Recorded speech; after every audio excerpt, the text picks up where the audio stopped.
Let's try this on for size. While the world's tripping, I'm sipping. I really don't give a flying paraplegic chicken. Watching the cars, we don't need bars. We got a garage, a cooler full of beers. Fucking not to ride. My life is one big phony mirage. I slept all day, and I'm gonna sit and let the CD play. My life, she's 5,000 miles away, and I got Xanax on the way. No work, all play. My attitude is go away. I'm talking to people. Doing this episode, I'm working on a sequel. Take my iced coffee with two equal. I'm too evil. It's the least of what people think. They wonder why I drink because I've done it all, seen it all, and it don't really matter. Might as well sit in the carport, talk shit, and get fatter. Right? Because that's what we do. I don't know why. What are the humans doing?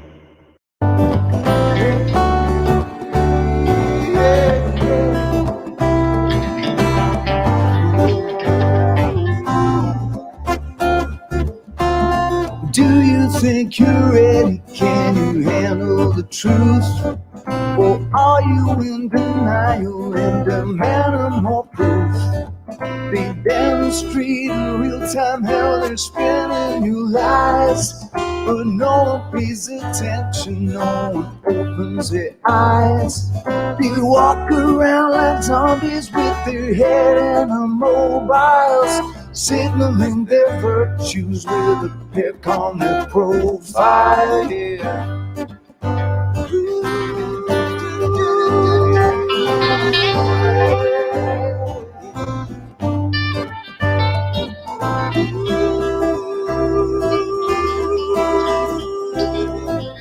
Signaling their virtues with a pick on their profile.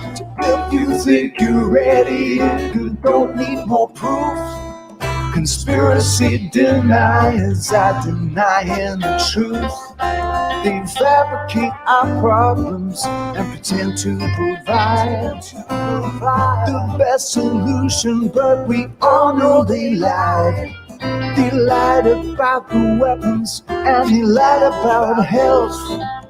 They lied about the fact that they're transferring the wealth. You should really notice how they're pushing the fear. Keep everybody terrified and not thinking clear. Yeah. Everybody's not thinking clear. Keep everybody terrified. Yeah, can nothing. Keep everybody terrified and not thinking clear. When you do, you realize that this is a trick. It's getting really stupid now, they're taking the mic. Said, do you think you're ready? Can you handle the truth? Or are you in denial and demanding more proof? They demonstrate in real time how they're spinning you lies. But no one pays attention, no one opens their eyes. They walk around like zombies with their head in the mobiles, signaling their virtues with a pick on their profile. Yeah. Signaling their virtues on their profile. Hey.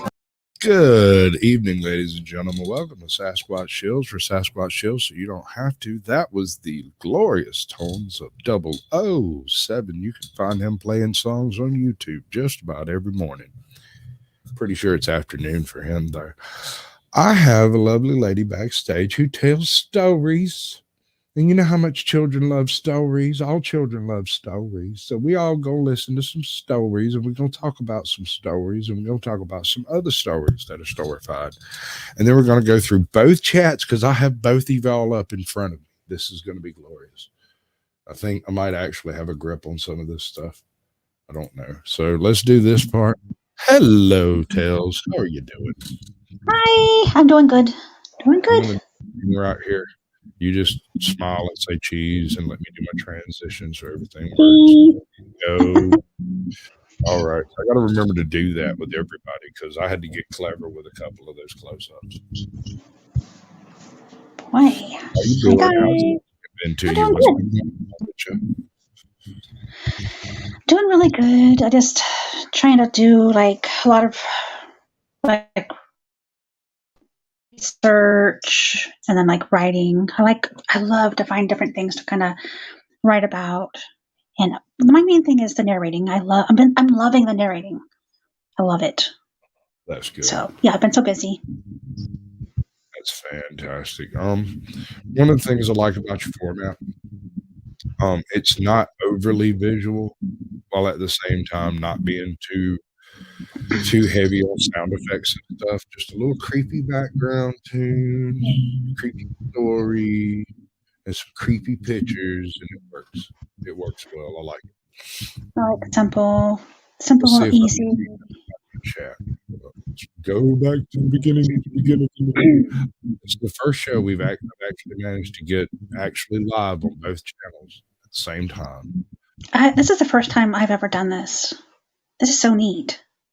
All right, we got Mr. Self-Destruction who gets the gold, Andrew Langlois gets the silver, and Carol XO gets the bronze. Welcome to the show, folks. Good to see you. Diabolical Eddie. Mike J. We have AJ. He's my personal security YouTuber. Everybody get nervous, I just pet her. I feel better.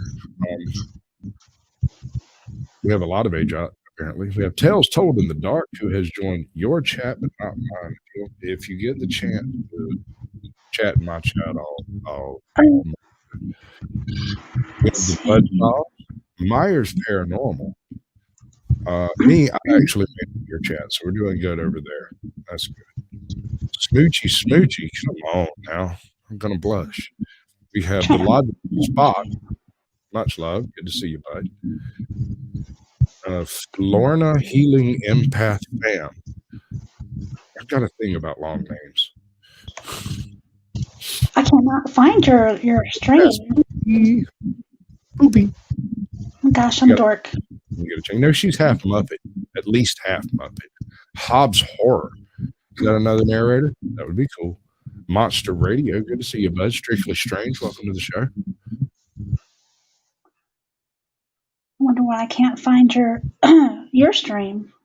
Because I am always lurking in the shadows. Chaos. I'm a professional lurker. It's what I do.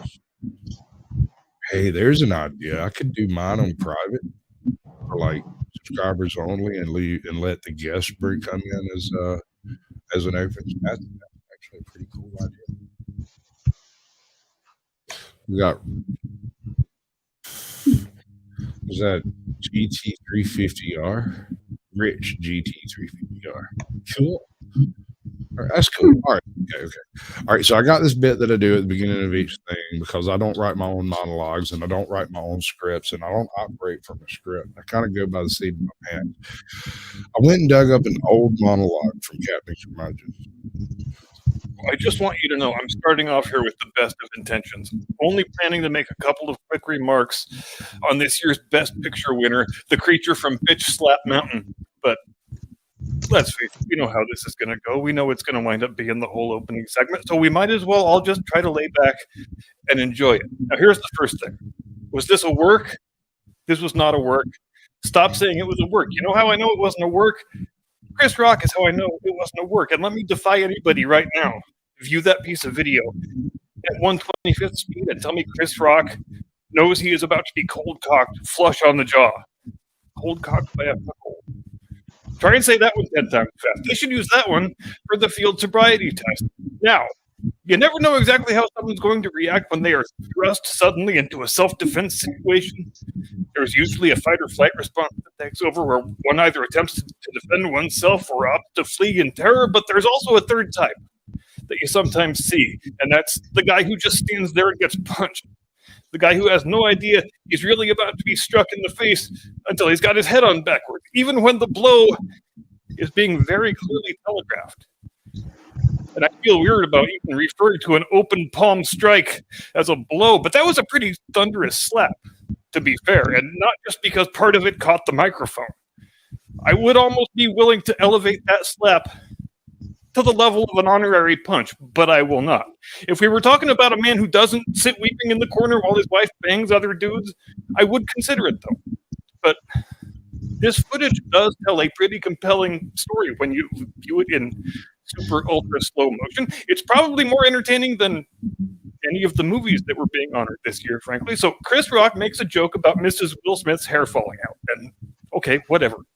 It's a joke. You can take it as good-natured. You can take it as slightly mean. But if you're a woke actress, I can't imagine why you would take offense at being compared with Demi Moore in G.I. Jane. I thought girls looking like men and excelling at man things was what we're supposed to celebrate now, right? And for what it's worth, Will Smith actually appeared to be laughing at the joke until he turned his head and saw, uh-oh, the old lady's giving me the stank eye.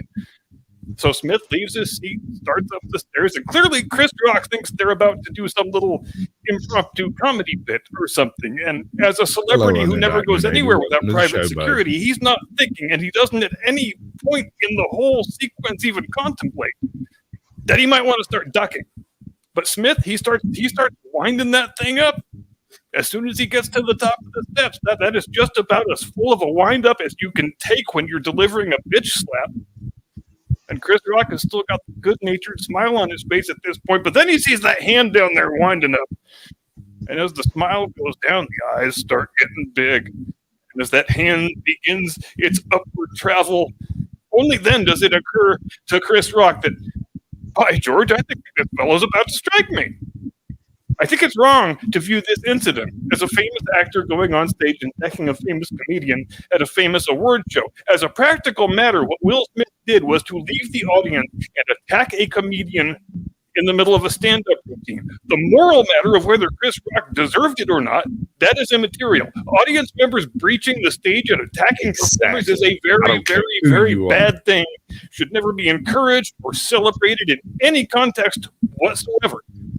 And I think Dimebag Darrell Abbott's family would probably back me up on that. Now, irrespective of whether Chris Rock wanted to lay criminal charges over this, Will Smith should have been heavily cited for disturbing the peace at a minimum. We're grown men, son. We don't go around slapping motherfuckers at this level. So shake yourself. And hey, maybe you would be less volatile, less prone to sudden outbursts of violence if you told your wife it makes you unhappy when she bangs other dudes. Oh. A family therapist might charge you $50,000 for that advice, but I will give it to you for free because I think you're a good kid. I don't want to see you get in trouble and have to go live with your auntie and uncle in Bel Air. Oh, also, memo to the internet. There doesn't have to be a good guy and a bad guy in this thing. They can both be assholes. Chris Rock can be an asshole for making fun of the physical appearance of someone in the audience, and Will Smith can be an asshole for the reasons we've already outlined. Not everything has to be a moral dichotomy. We don't have to turn one guy into a champion of free speech or the other guy into a champion of chivalry. If the dude wants to be a champion of chivalry, he can march right up to his wife and say, honey, darn it, I think it's bad that you have sex with other men. I am one of the most famous men in the world. I am rich beyond the dreams of avarice. I just won the Academy goddamn Award for Best Actor. And I am so miserably unhappy. I just slapped Chris Rock's little bitch ass straight into next week. Why am I so miserable and unhappy? Because when your wife runs around banging other dudes, that's how it makes a man feel. No matter how much we try to act all progressive and open-minded about it, open marriage is not marriage. Open marriage is a prelude to divorce. How many couples have you ever met, honey? Married 50, 60 years, and you ask them what the key is to staying together so long, and they say, well, you know, I think when we started having sex with other random partners, that really helped our relationship. Because, yeah, I never heard that either. Now, in the final analysis, I only have one regret about this incident. I wish after that perfectly executed slap and that gorgeous follow-through that Will Smith had said without missing a beat, welcome to Earth.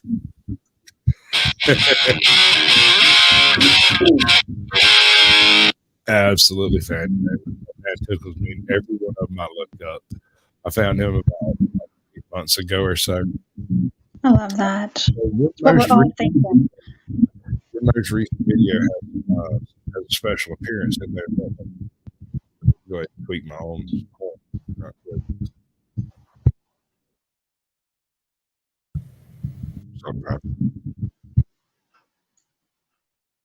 Hello. Oh, can you hear me? Oh, yes, I can hear you. Oh, sorry. Cool. So you're like your most recent video.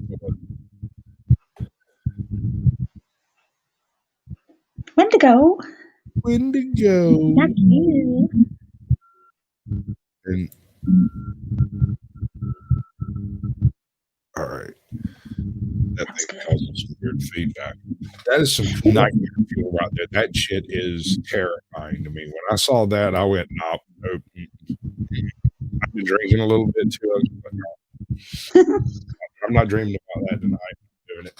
I'll just be fine. But this is the most recent upload she's done, and it's me narrating the Wendigo script for her. And I think it's pretty spiffy. I'm not going to play it here because that's not the way we do it. The idea is to get people to go to your channel to go check out your content. Maybe they'll dig it, maybe they won't, maybe they'll share it, maybe they will. That's the idea. So explain to everybody what it is that you do. So now I'm I want to narrate and I want to teach and learn, and I don't want it to be just spooky stories. I want to do spooky stories, but I also want to do like bring in the cryptids, mythological creatures, maybe a little bit of history, spooky history especially. So that's kind of my main goal is people coming in and getting some snacks, sitting wherever, cuddle up, and just listen to stories. So especially spooky stuff like the cryptids. I love your choices of stories too. They're fantastic. So maybe like a cryptid section, mythological section, spooky section, fictional Right. section, history. I mean, are you sure you want to go down the route of trying to determine what's true and what's not? Maybe. No. Right. I definitely think a lot of it. I don't know. So much of what I'm reading about, who knows what's real and what's not, but I still like the mystery of it and the tells, And that's my big thing too, is like what is really real and what is there for entertainment and, a lot of, what do you call that? Legends, urban legends, a lot of mythological creatures, mythology. I think it's more there to like to teach people stuff. I don't know a lot of things that are real, but I still love it. A lot of people love it. Hello, Michael. Welcome to the show, bud. Good to see you. Michael. I really dig the choices of stories because I was raised on like the early Norse legends and all of the old Greek, Roman stories, and like Aduna and the Golden Apple, and all of that stuff. I mean, right alongside of the whole Bible Belt classics of Brimstone and Fire was the story of like Demeter and her trip through hell and all of that. So, well, good to see you. I have so much to learn. I want to go find so many urban legends. I love urban legends. Hello, Ajot. Is that how you say it, Ajot? Ajot, yes, Ajot. Justice, Texas. You ever heard the story of Spring Hill Jack? I don't think so. No. Okay, so the story goes that right along the same time period when Jack the Ripper was operating in Whitechapel, an individual who became known as Spring Hill Jack would go to upper crust locations where really hoity-toity type of people hang out. He would sometimes jump out and thrash a woman and then jump up to a second-story roof and run away. Hence the name Jack. Some of the chicks said that he showed up, he looked like the devil himself. And other times, there's this one chick, he like jumped down and he slapped her with a fish. Oh, wow. He slapped her across her bosom with a fish. said something that I wanted to be here. We jumped up to the rooftop. Apparently, this went on for a couple of years, but they just mysteriously stopped happening. I love stories that have little parts that make you laugh. Oh yeah, no, this is Some of chock full of Oh wow, who? who, what, where? That's Wait, what? chock full of craziness. There's another story I want you to look into. The greatest prank ever pulled. It was like 1760, 1780. There was a group of a couple of bankers, I think, or maybe they were newspaper men or something like that in London. And one of them bet that he could shut down the business in London for a day if he had 90 days to prepare, something like that. And he ended up doing it by having a whole bunch of stuff delivered to a particular house that was like in this really important area for travel.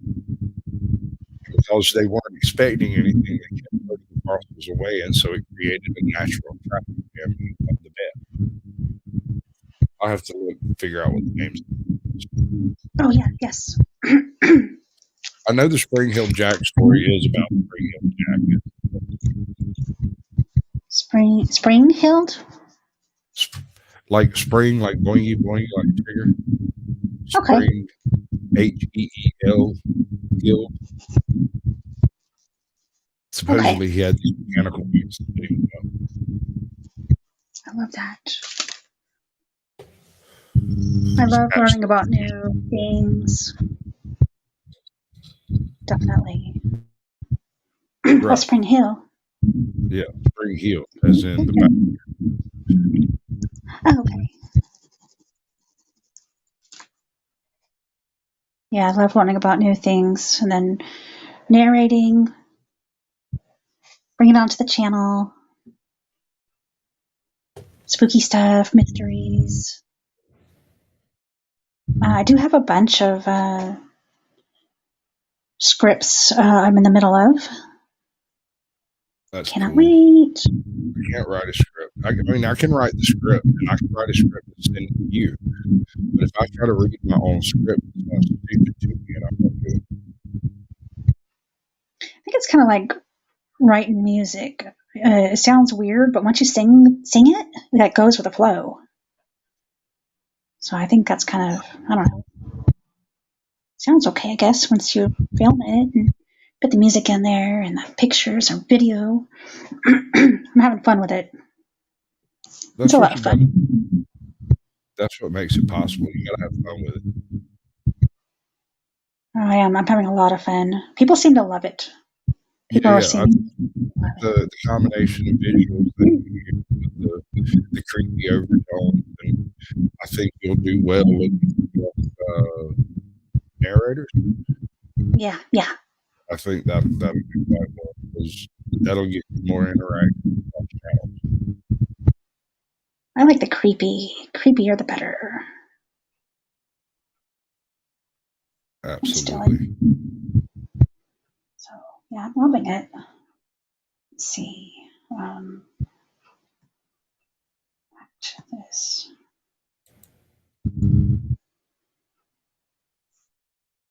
But yeah, I'm studying. I like eerie history too. Eerie history. I'm loving that. I want to do some more on that too. Have you ever heard of Living Histories Mysteries? Yes, Drew. Drew is fantastic. Yep, I love his channel. I love it.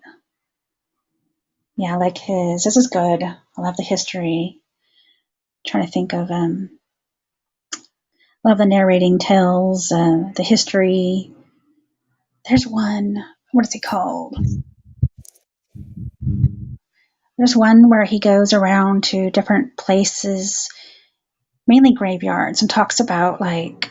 I mean, what's the tombstones? That one too. There's him, And there's another one where he goes and talks about, okay, so maybe a murder happened back in the 1900s, and he talks about what happened, and all that stuff. And I think it's really neat. I can't remember his name, but I love his channel too. Carol probably remembers. But yeah, but my main focus is definitely going to be the different tales and narrating, and I love the cryptids. I'm loving the cryptid stuff. I've been doing a lot of the mythological creatures. Afterdark is Lovelock cave info. What do you know about the Lovelock cave? I know nothing. Oh, the good. Lovelock cave? Good story. Oh, yes. Yeah, we'll get to that. All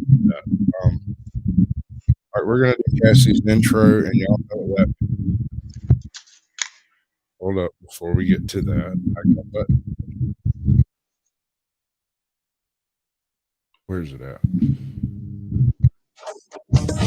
You know about cars? Yes, I'm a paleontologist. Oh, it's okay. There's dynamite in this bag too. I'm a paleontologist. I'm a paleontologist. Paleontologist really old. Like crackers. Because bad movies are absolutely they are. Louisiana. Louisiana. All right. What's up? Paradox Fossils. Good.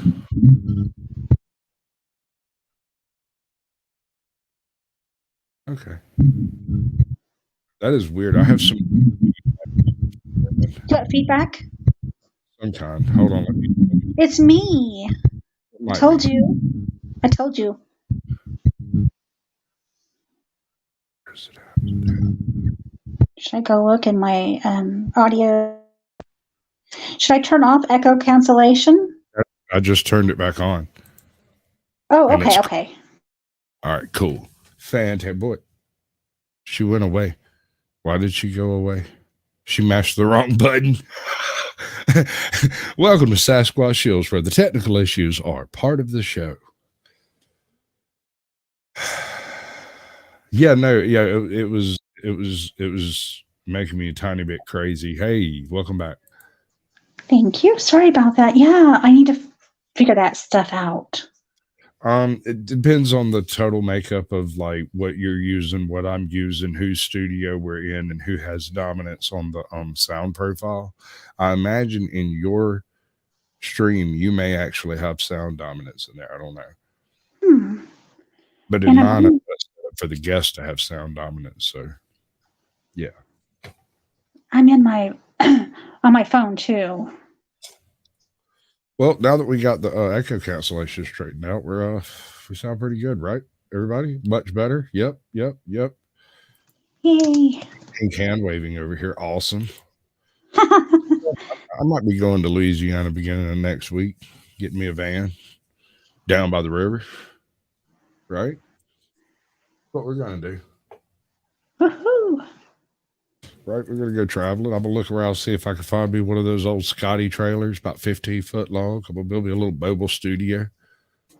Big old air conditioning. And then I'm gonna call up Steven Crowder and work for him.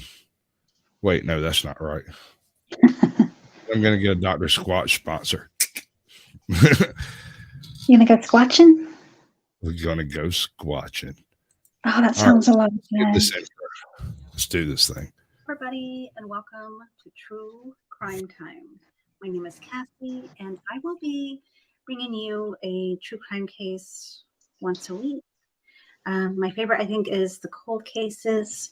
If you would like to see any particular case on here, just let me know. You can email me or put it in the comments.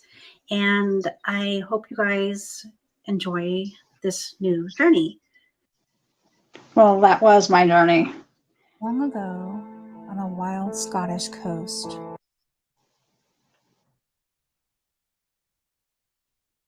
it's very rare for the very first channel for somebody to try for it to actually stick. It really is. Well, I came in as a paranormal investigator. I had a channel with my daughter, and then I went into card reading, Huntress of the Unknown, and then I quit that one and I went into the Oracles and Beyond, just my card readings. And now, forensic mystics and all that stuff, and then now it's Tales Told in the Dark. I'd say you stick with that one to make it work. Yeah. Or there's always the possibility of ripping this content from this channel, starting a new channel with a fresh name and a fresh search parameter and all that cool stuff, and uploading this content to it and using it as your retirement channel. Because then if you keep doing regular uploads like you're doing, it'll grow by itself. You don't have to really advertise that kind of stuff. People come looking for it. I think I'll take all the old stuff off and just stick with the new stuff and stick with it. Well, like I said, you can double down on what you're doing and make it work.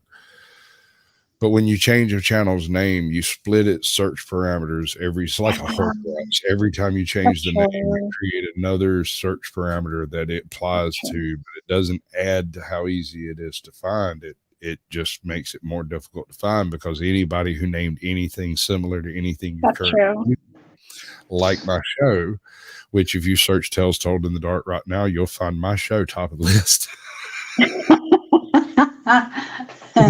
It doesn't make any sense whatsoever. I know.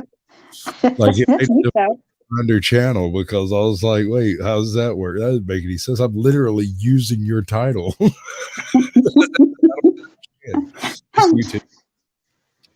YouTube doesn't like it when you change the subject of a channel. They don't like it when you don't upload on the regular. They don't like it when you do upload too regular. They don't like it if you upload too often, and they will straight lock you out if you upload more than 25 videos in a day. Oh, dang. Yeah. News to me too. I haven't done it since. Okay. I like uploading creativity. Welcome to the show, bud. Good to see you. 2 videos a week. I like the shorts though. I think the shorts bring in some people. I built most of my channel on shorts. I did jokes to start with. I've got this bit I call Odin Sees. What are the people doing? What are the people doing? I got a few shorts things I do. Mostly I take guests' work and make a few remix shorts out of each one and link their channel back to it so that, it does the thing. That's like a commercial is the way I see it. Yeah. My channel's almost to, I can't say I really care about the numbers. Yeah, no, that's what's going to make it work. I swear to God, that is exactly what will make it work. The fact that you're not sitting there checking your freaking performance on a daily basis will mean that you're not stressed out when things aren't perfect. Yeah, when YouTube doesn't respond the way you had hoped they would. When putting huge effort into something doesn't give you anything back, but turning around and just whipping something out on the fly and it gets 15,000 views, that's not going to bother you. Yeah, definitely. I just want to have fun, and exactly. I hope people enjoy the stories. I really do. That's what I want, rather than, yeah, it's nice to have people, but you're gonna have to figure out how to hook up on that channel. That's not that's not over there. It's not over here. It's over there. Can't do that. Maybe I can. Hold on. Oh, what happened? I've been wanting to check out a horror channel. I don't want to a channel that'll change my window. Don't do that. Do right. Stop being bad. Carol, you have a good voice. Carol XO is amazing. She's my best friend, and she's an amazing narrator. I love her so much. And she's inspired me. She's the one that inspired me to do this. I was inspired by a shit poster named Cognificent.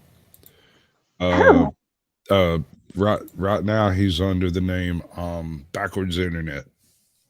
And I stole the format of my show the layout of my show and the whole chat thing that I got going on with the interaction and everything. I kind of emulate what he does, but like I said, he's a straight shit poster. He does the whole drama streams and everything. But I just like Okay. I like the way it looked, right? And I was real drunk one night, and he showed me his OBS, and I went, "Wait a second! I'm pretty sure I saw that in high school once. I think I can download it." And so I started showing it. First, I used one of his songs for the intro tune, and a few months into doing the show, he got a deal with some label, and they started copyrighting everything. And I was like, okay. Oh, You gotta crap. respect the hustle, right? Like, you can't get mad because somebody did something good. They did a good thing. Hello, Steve and Tina Joelle. I'm not making people mods in yours, am I? I'm making mods in mine, right? No, ma'am, you can't do anything in mine. You're just affecting your chat. Okay, just making sure. I was like, oh my gosh. Because I'm trying to mods. Right. Quality, not quantity.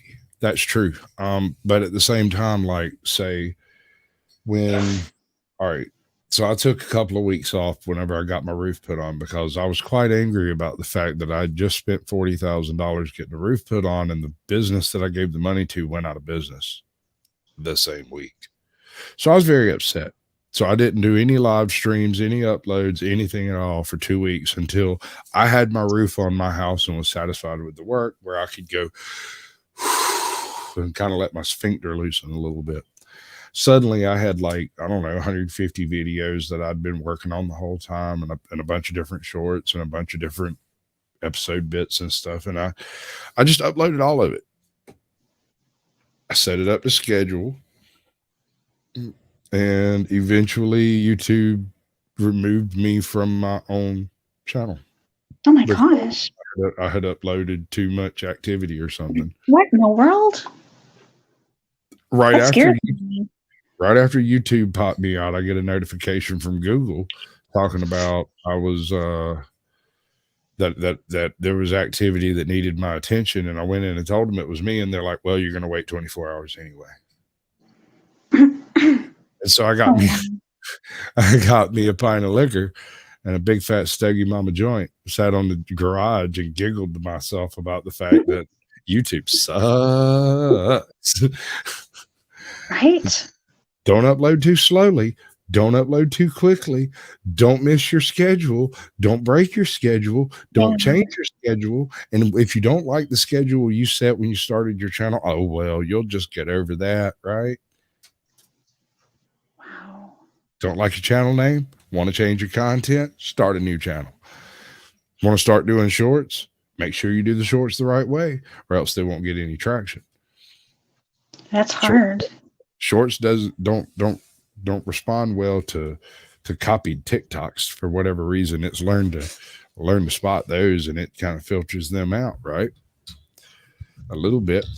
Sometimes I get a good one because that's what Odin sees is. It's what if Odin had a TikTok and that was his only way to look at people, Midgard,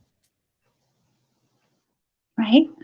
What would he be thinking has gone wrong with this place? That was kind of the angle as I went looking for people doing stupid stuff that got them hurt, not people being injured by other people by being mean, not mean things, but things where people were doing something dumb and hurt themselves. Oh yeah. And I'm talking, it was good. And then on like a Tuesday, a couple of months after I got started, and I was pulling down 40, 50,000 views of video. Something changed and it stopped using my Odin Seas thumbnail for the shorts and started using whatever random clip it got from the shorts. And when that happened, I lost, I don't know, 80% of my views overnight. Damn. Whatever algorithmic change took place, it didn't like me no more. It's hard. Like, it's hard figuring out the algorithm of YouTube. It really is. I honestly advise my father. I mean, you can play with hashtags, and you can put in search terms, and you can upload regular. You can do all that stuff, and then you can offend one of these people in chat over here that happens to be a YouTube admin, and you don't know they're in here all black ops as a motherfucker. And next thing you know, your shit's on the back burner, and there's nothing you can do to drag it off. That's one of the reasons I suggest when people are going to make a major change to their content on their channel to strip that content from the channel and put it on a new. It's because you don't have any of the historical baggage of your old channel. Because think about this. Every single comment you've ever made under this channel as it is, regardless of name, is still logged in the YouTube archives. So if you've ever gotten a little sassy with somebody, maybe said something you shouldn't ought to have, or maybe you got a little bit uppity in your spirits or whatever, and you said something sardonic or ironic or satirical, and YouTube algorithm didn't get that, you get a black mark. As far as I know, there are no white marks. I ain't never got a gold star. So we should have backup. Yeah, backup's nice. It kind of depends on the type of content you're running. If it's going to be like, if you're doing clip archives or whatever of a particular creator, yeah, you should definitely have a backup, and it should be totally private until you unveil it. But with what you're doing, you're creating truly new and unique content. You're not using other people's content to make it. You're not utilizing anybody else as a crutch in the process, right? Definitely trying not to. You put down your own visuals. You put them together. You sequence them. You either narrate or you find someone to narrate. You choose your non-copyright music to put in it. You choose your intro. You choose your outro. And absolutely. That's the way content is made. What I do is not nearly as legitimate. Every single one of these shows I do is just a strike waiting to happen, because I'm literally showing your content on my screen while talking to you. But what if I give you permission? Is it in writing through a lawyer with a third party witness? I'm sorry, it's not going to hold up on court. I'm sure if it ever came to anything like that, it wouldn't be an issue. But but by terms of service, what I do is almost direct strike bait. But I don't monetize it, and so it's not.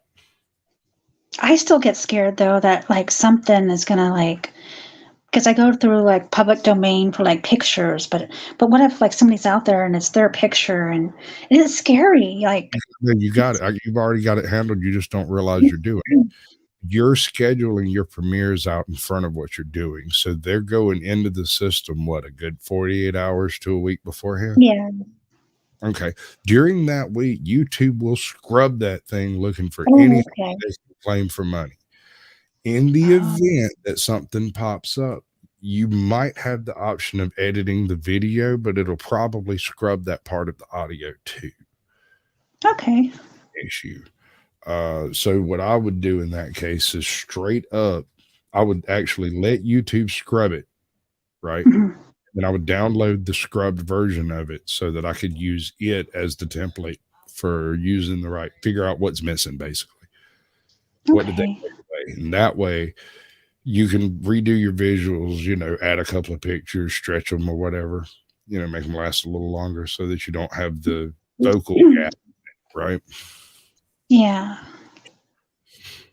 I mean, in the long run, I don't mind. I would rather buy like the art or the pictures.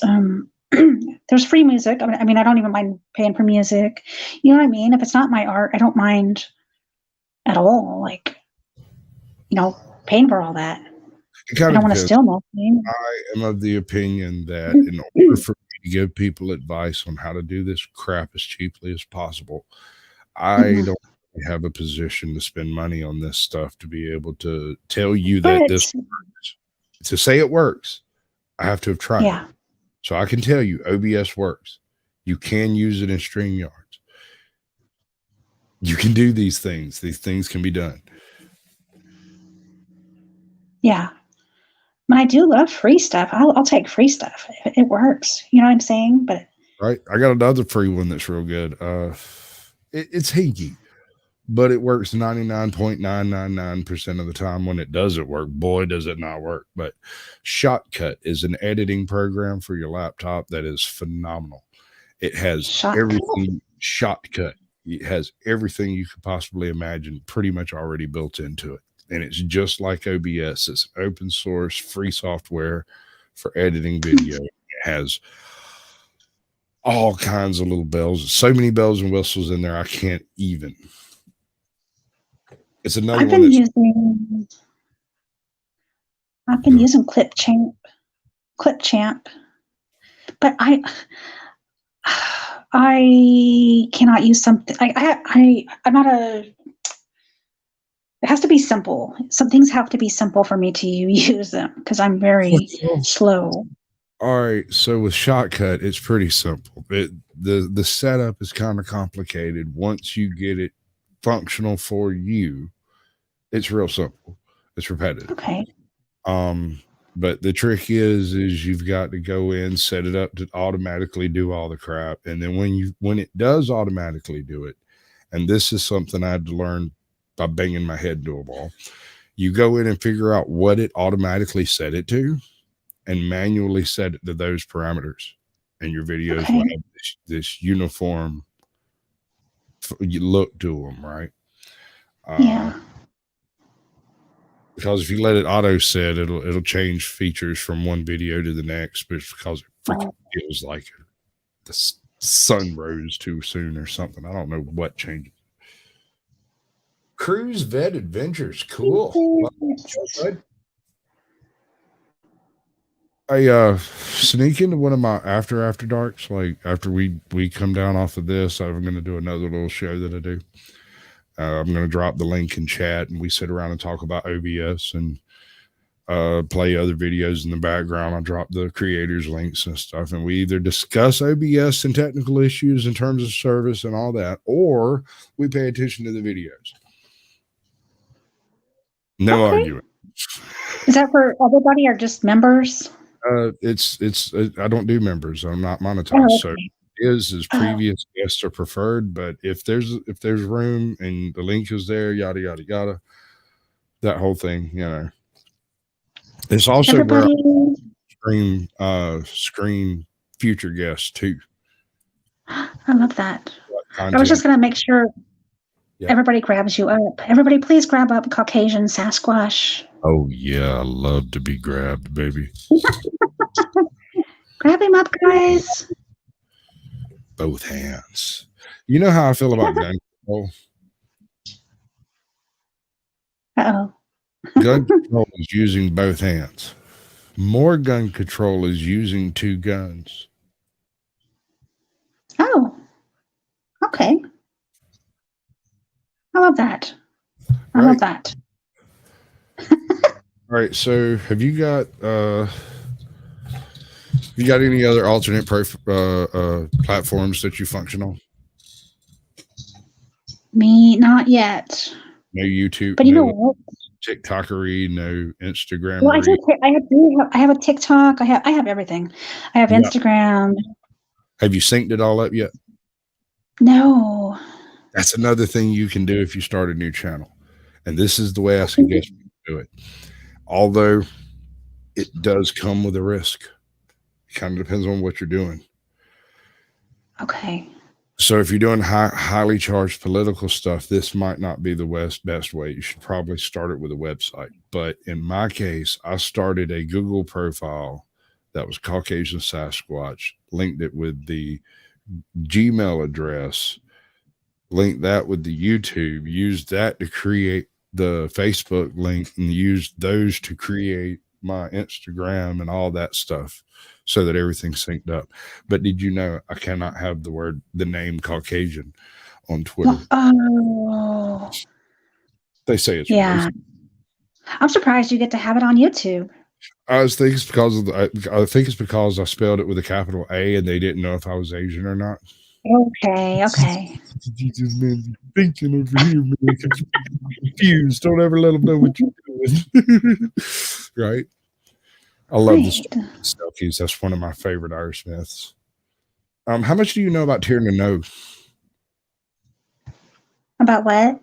Tir na Nog, the Unseelie Court. I don't know nothing.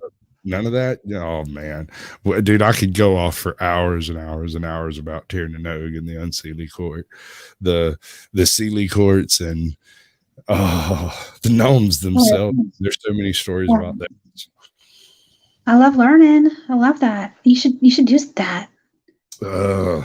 Like I said, every time I write a script, it sounds funny to me, and I'll like record it, and I just stick it back here in the background and leave it there to be uploaded upon my death. I've been practicing. I'm practicing, and I'm finally kind of getting a little, what do you call that, down, for the scripts. And they're not perfect yet. I still have a lot to learn. But just I'm trying. Right. No, I mean, you don't have to know all of it. That's one of the beautiful things about YouTube. You simply have to acquire enough details to put it together into a cogent tale. You don't necessarily have to make sense of it. That's true. You don't need the answer, and you're not the vessel of truth. So you're not reporting a news story here. Yeah. I'm very confused by the chat myself. I'm utterly baffled by some of that. What's up, Promethean Healing? Good to see you, bud. Many cousins here. I don't know.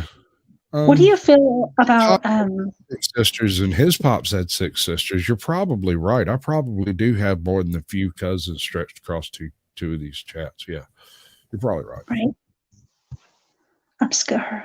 What do I think about what? Oh, I was going to say, what do you think about what do you call it? I was going to start like a couple of podcasts and just put like the talking, into the podcast, the tales. All right. So I can't remember what the abbreviation of it is, but it's like an RFNP number or a RPNF number or something like that. Anyway, it lets you link to things like Amazon, various places where Apple Pay, like different places where you can upload podcasts and stuff. And what it does is it gives you like a central website address for all your streaming to go out to all the different places. Really? Yeah. I got a buddy of mine who just went through all that crap, and he said it was pretty complicated. But once you understand what it is you're doing, it's really easy to add to it. So I haven't even really gotten into my Rumble real hard yet. I was drunk when I tried to set it up, and I don't make many decisions when I'm drinking, especially if it involves money. Oh. What's black and comes in gray? Quartz? What did that say right now? I got to say it right now. What's gray and comes in quartz? An elephant statue. What's black and comes in onyx? A wolf. Look, I want you to go sit in the corner and think about what it is that you have done here today. Naughty person. Good Lord. Okay, no, I tell the bad jokes here. Thank you.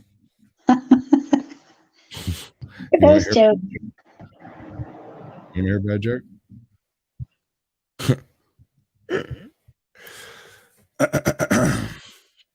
How many pandas does it take to screw in a light bulb? Pandas don't screw. That's why they're endangered. Aww. That was a really Oh. 3 jokes in my life that I actually wrote. That's probably the only one I can tell on YouTube. Oh gosh. The other one is a direct reference to the Red Dead Redemption 2. And if you've never played it, there's no point in hearing the joke because it's just dumb. I've never played it. Red Dead. I've heard of it though. I'm having some really weird crossed up wires over here on my YouTube. I got one over here looking in that's just set up to like it's just on the intro screen. It's not even playing. It says there's 2 people in here. My StreamYard says 15. My other YouTube says there's 12. And the other one says that there's 9. So get y'all shit together, yo. Maybe I'm counting those separately. I don't know. Maybe there's it's 3. like a mixture of us, of me, my channel, you. You've got more people in chat than I do. Which is kind of the point to all this, is to give people a chance to take a look at you. Although the edited version of all this going up has skits and stuff before and after. It's a thing. People watch them. I'm not even sure why people watch me at all. I don't find myself that humorous. Waka waka. I'm usually a talker. Quiet. Listen, like reading the card. No, narrating. You know what you did? You did it. Yeah. You made a show. You did the whole thing. Oh. I'm proud of you. Sasquatch proofs. So here's my next question. Oh, I love that. Does a panda have thumbs? I don't believe so. They do the plantigrade grab, right? They grab the bamboo with their claws. You know they'll rip your face off, right? Those things will straight eat your face. You can't trust a bear, man. None of them. Even a koala will give you syphilis. All right, so here's what I'm going to do. I'm going to pop you up to a big screen for a minute. You tell everybody to like, comment, subscribe, go to your channel, all that cool stuff. We're going to do the play out, and then I'm going to end your end of the stream. I wonder if I can drop that link over there. Yeah, that's what I'm going to do. While you're talking, I'm going to try to drop this link over in your stream, and we're going to go to the After Dark show, which is a little different. Okay. That's not what I want to do. Do it right. Copy. There we go. All right. Giggity. So here you go. You have big screen. Wait, what do I say? Whatever it is, the whole YouTube thing, like and subscribe, tell everybody go to hell, fuck off, you don't want to talk to them. Yeah. So like, subscribe, share. This was fun. This was a lot of fun. You guys can find me over on Tales Told in the Dark. And make sure you guys on my side grab up Caucasian Sasquatch. Grab him up. It was a lot of fun. Grabbed. I approve. Absolutely. All right, I'm going to set you backstage right quick. I'm going to do the little talk out, play out, and then we're going to do the thing. We'll be right back up here in about 3 minutes. All right? Okay. I appreciate you coming by. It's been a ton of fun. I love your content. And if you want me to do it, just let me know. Make sure you give me a little time to get done. You know, big trust. Definitely. All right. I'll be with you in just a minute. I appreciate each and every one of you, like a brother and a sister, for coming out and checking out my little vocation I've picked up. I really dig finding smaller channels doing new content, because often you find them doing things that no one else on YouTube is doing. And it's the kind of thing that I would like to propagate into unrelated topics, like different YouTube genres, different creators coming and looking at something not generated by the YouTube staff and those minions over there from your YouTube page, but by other people on YouTube who aren't doing that, who are doing something totally different. And with Tales Told in the Dark, you're getting a very classic method of storytelling in a fresh and new kind of way. You get interesting visuals, lovely sound, and excellent layout. I really like the way she approaches her different researches, because she actually does the research. Me, I'm going off of stuff I read in high school, so I might have details wrong. So I don't know what else to tell you. You really ought to get into it. Now we're gonna do. I know what we'll do. This one. Fuck this shit, I'm out. Fuck this shit, I'm out. No thanks. Don't mind me. I'ma just grab my stuff and leave. Excuse me, please. Fuck this shit, I'm out. Nope. Fuck this shit, I'm out. Alright then. I don't know what the fuck just happened, but All right. So I've dropped the link on that end. I've got the StreamYard link set up on my end, and I'm going to end your live stream for the After Dark because there is I guess that works. Okay. So yours should have just ended. Mine should still be going. That not work? I'm pretty sure it worked. Hold up, let me check. I think that worked. Right. Okay. That was awesome. That was awesome. Thank you for having me. Absolutely. I appreciate you coming up. I've been trying to get you in here for a minute.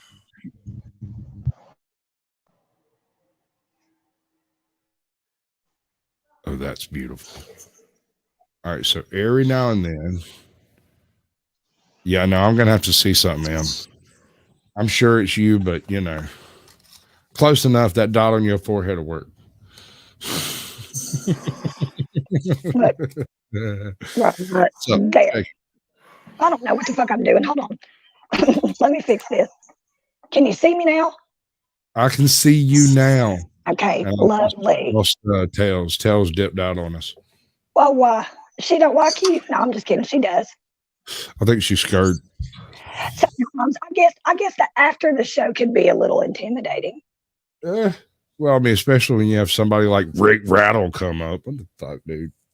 I didn't see that part. I must have missed that. I Who's got that? that hidden because if I put the names up, Caucasian Sasquatch covers the entire bottom of my screen. Right. Well, you've been tanning or something, ain't you, ATL? Damn. You burnt, honey. Look at him. He's burnt. He's burnt. He's burnt. That's what she said.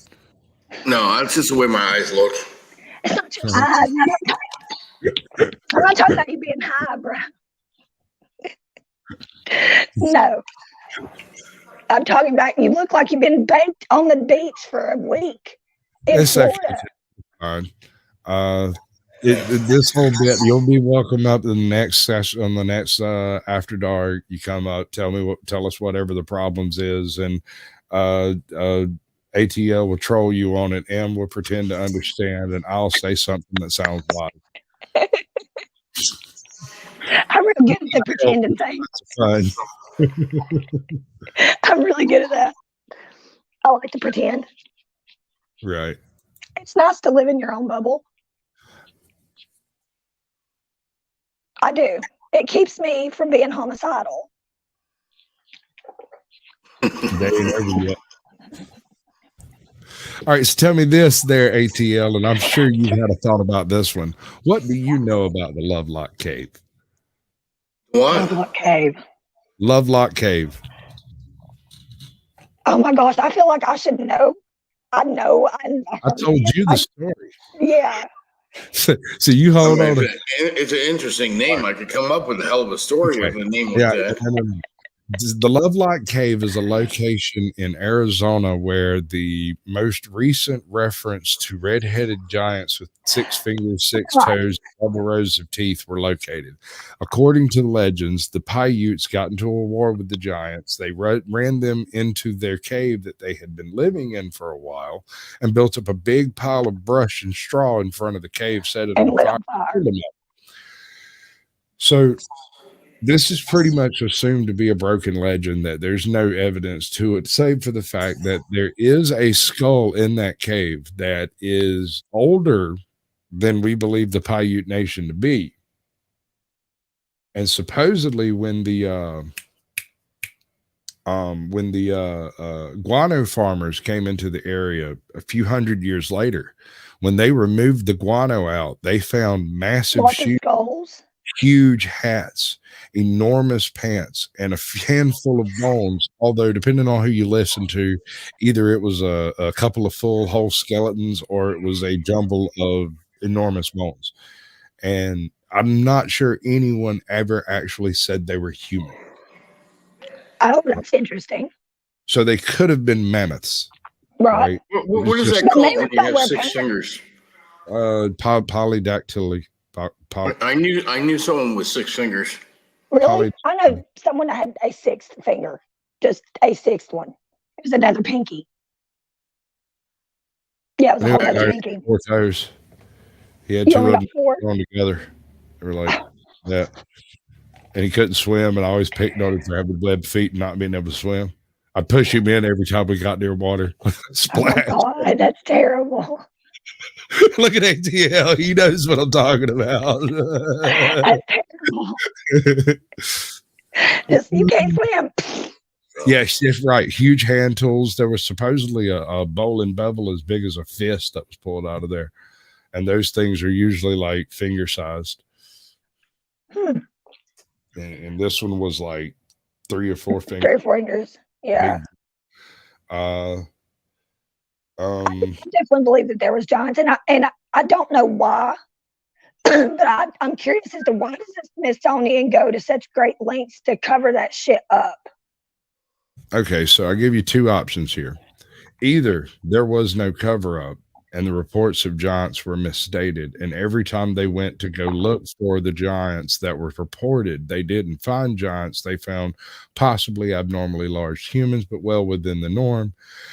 And when asked to take the remains, they did. But what they did with them, if they're just slightly larger than average humans, probably interred them somewhere near the National Archives. I mean, they were constantly burying crap in the day, and it wasn't specifically a cover-up. It was just overburden of things they couldn't keep, you know. Okay, but what about the Or it could just be, the mainstream media just didn't want to pick it up. Of that too. That's the other option. It's not that sensational. I can see that. Well, the issue with Lovelock Cave in particular is there is a single skull that has been remained in situ for the past at least 3,000 years. So, wow. To be perfectly clear, this skull is definitely older than the giant legend. Right? Yeah, yeah. So it's completely unrelated. Okay. Why is it in there? Verifiably proof that people were in the cave in those at caves. the time, right? And they wore pants. So I've got 3 video. Yeah, there was utensils, stuff, things that people would use. But you had to. You were living in a cave, right? None of this ever came to light after the fact, though. So we have the initial story of the giants of Lovelock Cave, the overarching tale. Then we have an actual walk through the cave. Like homie goes there with the video camera and shows you all the stuff that's in the cave, which ain't a whole lot left, but there we go. And I love the studio intro. He uses the Alfred Hitchcock intro, and I'm not doing it. Talking about especially about how some evidence was destroyed, which we'll talk about. But I've heard a few people years ago. Yeah, a lot of people have been curious, and I had heard the story of the Lovelock Cave years ago. I believe it was on Coast to Coast AM or something. I'm talking like 10 or 15 years ago. Then a little while back, a few years ago, there was kind of some talk. I think I heard it on Sasquatch Chronicles and a few other people talking about them. I'm subscribed to that. Especially about how wasn't me, which we'll talk about. But I've heard a few people bring it back up again. So I wanted to make an official video about it. And here we go. The Lovelock Cave is in northwestern Nevada, in the middle of nowhere off of Highway 80. It's near the town of Lovelock, small little town. And it's pretty classic, dry, desert, hot area. Highway 80, which I drove a long time ago, kind of brings you through all the salt flats. It's basically between Salt Lake City and Reno. It kind of cuts across, and it is the longest, straightest, boringest drive you've ever seen. But Lovelock's a little place along the way there. And the geography and geology of the place is kind of interesting. It's a pretty normal looking cave. It opens up pretty wide on the inside. There's quite a bit of room. But what's remarkable is all the artifacts that they found. And I guess back in the day, we're talking thousands of years ago, it looked much different in the area. If you look at the Great Salt Lake, was once a big giant lake and was part of the ocean and slowly reducing down, and the salinity was there. The landscape in North America, not even that long ago, just a couple tens of thousands of years ago, with all the ice ages, the Lovelock Cave was quite lush and green, and there was a huge lake out in front of it. And I guess they were really known for having lots of ducks, to the show, and Grasshopper. fish, and the deer, and all the other wildlife. Casual conversations with GM. Now, the Native Cool. Americans, this is a Paradox wonderful fossils. resource to be able Welcome to in. get fish. I guess the ducks were most important. Were a I huge talked to staple of VP. food Hold down on. there. I talked to VP in chat, and it was right before she had that fallout with those other guys. And she like completely flatlined, but she was like, "Yeah, I'd love to come on. When can we do it?" And I was like, "Next weekend." And the very next week, that happened. And she's like, "I'm not really doing anything," and I'm like, "That's fine." You know, Who's that? Who's VP? He was an interesting character. She yes, sir. That is certainly one way to put it. She's she is definitely an interesting character. She was hanging around with some people that wasn't helping her out at all there. So she probably should have cleared out like she did. She did exactly what she should do. Yeah. He reminded me of I digress. Some movie character. Kind of. I can't think of the movie for the life of me. Hey, everybody realize that your Unity tab and sharing is a superpower on YouTube. It's an amazing thing. I do that a lot. And I also do, I try to put links, or now that we can do the handle thing, which makes it so much easier to just put the ad and then your name versus going and finding your link and then copy and pasting it in my description. Oh my God. The bane of my existence for like the first 2 years of my channel. Hello, Jen. Jen. The clipboard. VP reminded me of a hot fire burning out of control with no direction to go in. You know. I thought that was. I'm pretty sure that's me.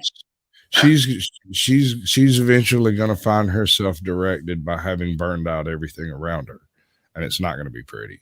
So I'm thinking that's kind of where she's at now. Is she's stopped doing that kind of stuff on the whole up and up, like above board? Because did you see what was going on in that whole weekend? Dude, it was madness. Some of those guys have no business having channels at all. They're insane. Okay, that's fine. Dude, homie. All right, no, I'm not getting into it. I don't do that. That's not this kind. We'll talk about it behind the scenes. As soon as all this is done, I'll tell you the kind of crap that I saw them doing. But basically, imagine a frat house party that got out of control, but it's in 2 RVs in some dude's front yard. Oh God. Oh God. There oh Lord. Includes schmexual schmalt and various other features of that type of mentality. It is absurd. Like the stuff that woman was tolerating. I'll tell you what, in my camper would have got people shot. Yeah, that sounds like some shit that we'd be busting some heads. I would be sending my mom a cleaning bill to my rugs. Yep.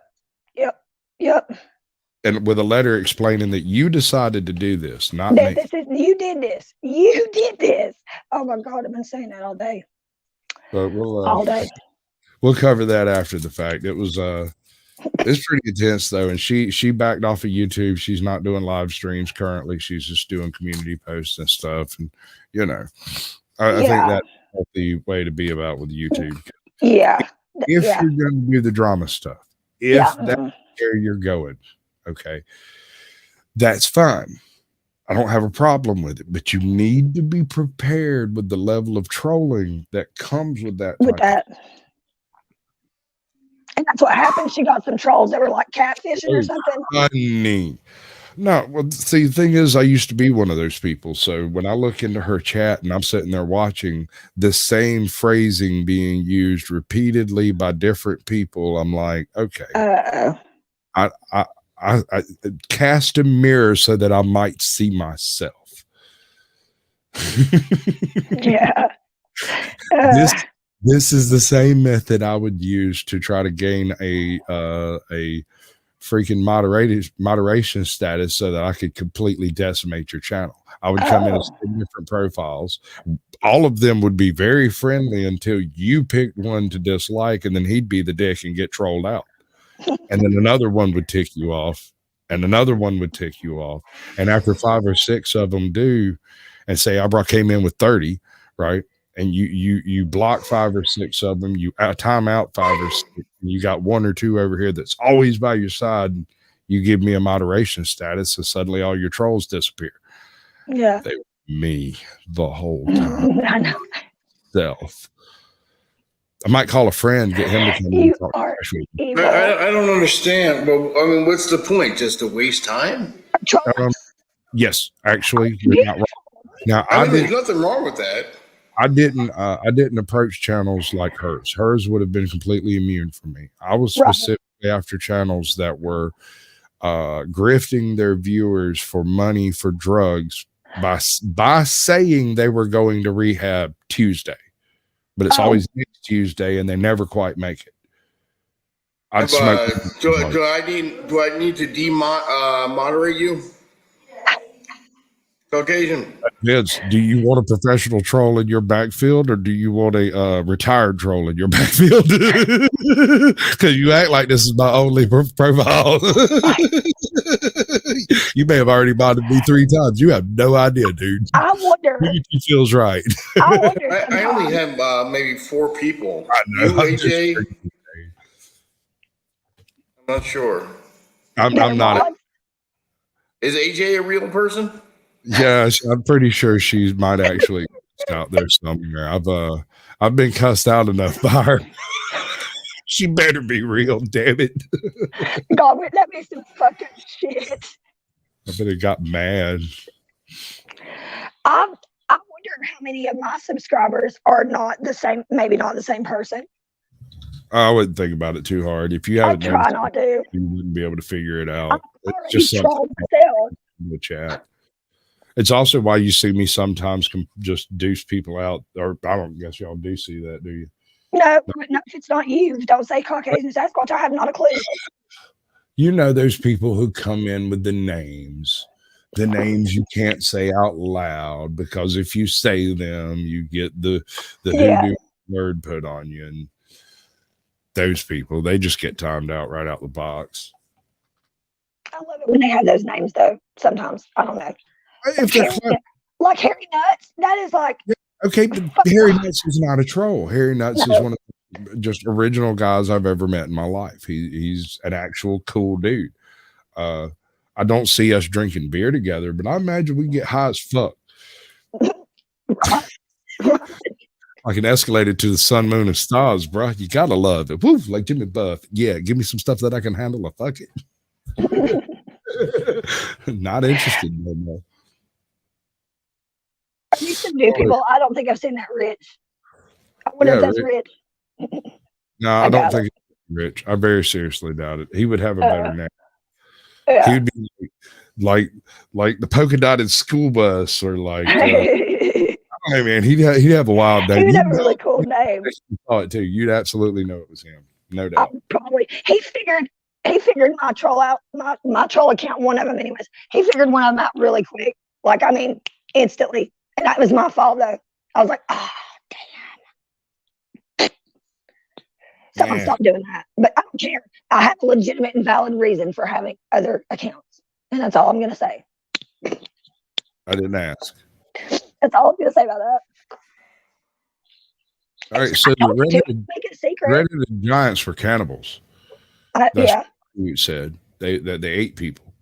But does that make them cannibals? Does that mean they eat people? Because if they're not humans, if they're not people, is that a problem? So yeah, if they're not human and they're eating people, they're just eating people. They're not cannibals. Yeah, they're just eating people. Well, it's written about. in the Bible that they eat people. Right. Yeah. Why is that? In the I red wonder. dead. All right, can you run that one by me? What in the Torah is mentioned of giants, and are they redheaded? I don't know. I don't think it specifically tells us the color of their hair, but I mean it's when the angels bred with the female women. There were giants in the earth in those days. Yeah. Sons of men. Right. Am I close enough for government work on that one? Yeah. All right. The sons and daughters. The people of legend and lore. Yeah. And Noah's Ark took care of it. Right. That whole thing happened, and then it wasn't a problem no more. Okay. All right. So what we're dealing with, I believe, and I believe this for a while, is a residual story of an early Norse invasion. Now, why they ended up in the desert at Lovelock Cave, I have no idea. But theoretically, at the time, it would have been a lake, and quite a large one. It would have been a very Dead Sea, like a saltwater lake. Yeah. And a massive one at that. So it wouldn't be beyond the pale to have a couple of Vikings or Viking type cultures come diddy bopping across the water, because it was not a roadblock to them. The water was the way they moved. Yeah. Public transit. Yeah. Yeah, stitching. Yeah, I don't know really how to feel about that. I don't know. Yeah, I really am intrigued by the Sumerian and when Stitch went in and did some bad translating, it was very freaking interesting. At least he told a good story with that bullshit. Yeah. Very good story. I mean, it's really interesting. It's really good. I'll give him that. Yeah. I also like Eric Von Daniken's stuff. But so this is actual footage inside Lovelock Cave as of like years ago. That's right. Well, it was a guano cave. They went in and dug out the guano deposits from bats and birds and stuff. And having cleaned out the deposits, there's virtually nothing left of the modern era. Everything that's been discovered from Lovelock Cave since, say, the mid-60s have all been predating modern era, which is 600 years ago or so. All those digging up that brings up an interesting point here. Who's digging up the back guano? It was Mexican Weed nationals. farmers. Yeah, they were Spanish nationals. Weed farmers. Weed farmers. Yeah. That's what you need a lot. Why would you be digging up black guano then, Papa? Who's making up these stories? Stone people. Stoned people? Mm-hmm. That's stoned people, yeah. I can see that. They go in there, they dig up this back guano for their marijuana plants. They get stoned. Yeah. And then they hallucinate. sit around and trip. Yeah. I can see that. Hold on. Listen. What story is more believable?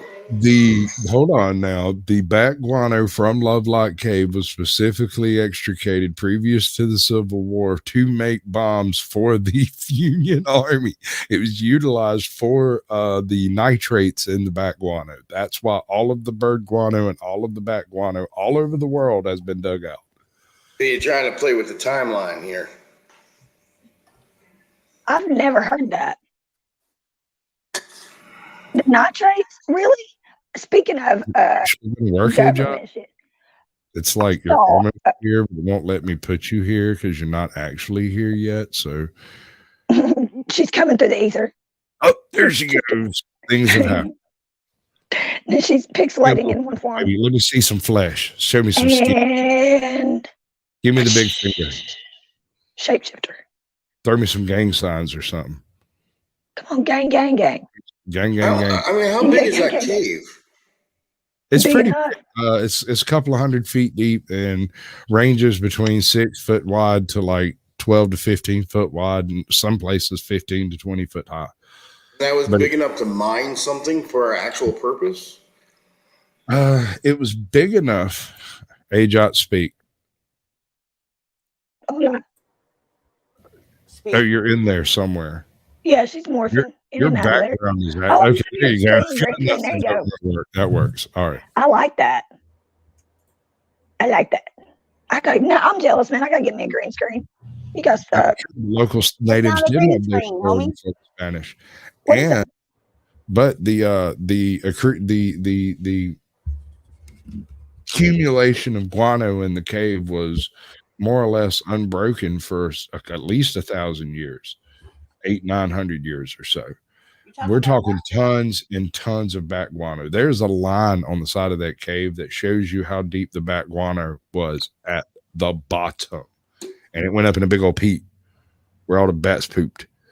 So, and that's a fairly regular thing based largely on rainfall and insect populations. So, I mean, it falls in layers. It's a Where is this? This is the location of Lovelock Cave. This is the actual physical area. Yeah, where's it located? Arizona. Nevada. I was wrong. Oh, Nevada. That's what I thought. Because it's not in the Grand Canyon, but it's like near the Grand Canyon. Yeah. It's not far from it. All of that. Okay. That's all Just basically all the sea, yeah. And how far does it date underwater. back? Sorry, what? All of that used to be underwater. Lovelock was actually above water as of 2,000 years ago, according to the dehydration rate on the lake. So as of 1,700 years ago or so, you would have been able to muck around with it, but it probably had a bit of a tides to it. Mm-hmm. Hey, Abstract, look, good to see you, bud. Yeah, I went and knocked down some mountains in your Minecraft, and I'm gonna make it as far west as Louisiana real soon, but I'm not sure I'm gonna make it to Colorado. That might have to be the next trip. I gotta go get me a creeper van. I thought you did. I'm going to. All right.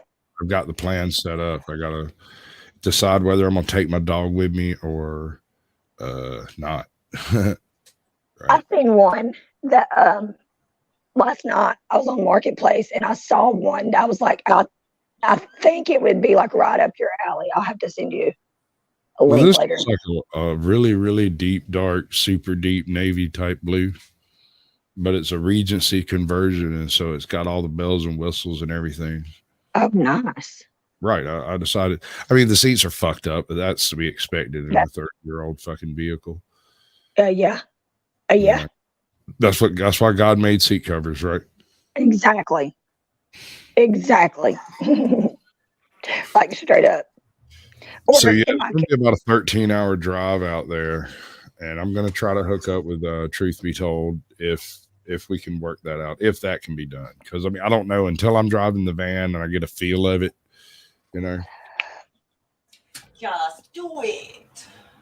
Yeah, that's the general plan. I'm gonna do it. But my wife's gonna be driving me there 13 hours. We're going to stay overnight somewhere, I imagine. And then I guess she's going to check out and come home, and I'm going to head south to go see Truth if I can. She's going to ride all the way out there and then just go back home. Well, I'll meet you at the border. What are we supposed to do, man? That's I don't know what somebody's come get me. You just get me on the way out there. Like how in the hell am I supposed to get there? I looked at an airplane ticket, and that's $585. And that's like 70 some odd hours or something. I can't fly. I don't fly. A trains actually still take people from place to place. I thought they just did cargo. You can totally get an Amtrak from Atlanta to Shreveport, and it takes 61 hours and 33 minutes or something like that. From Atlanta to Shreveport on a train, it takes 60 something hours. Yeah, but you get your own room, and it's like kind of like a rolling hotel. That's kind of cool. A few transfers and stuff, and that ticket's like $800 or $900.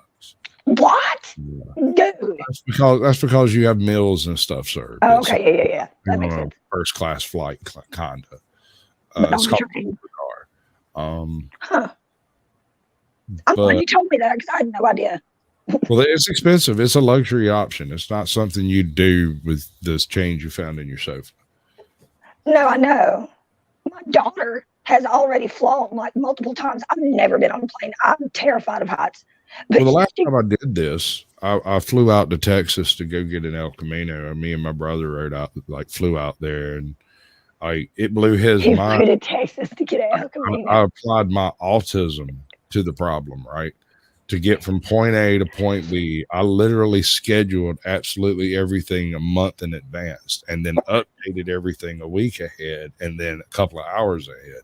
So when I landed in Dallas, Fort Worth, as soon as I stepped off the plane, we got waved around customs and stuff. Like they didn't do none of that wavy, windy shit on us. We didn't get searched, none of that shit. We got waved right on into the taxi to the hotel. Bam.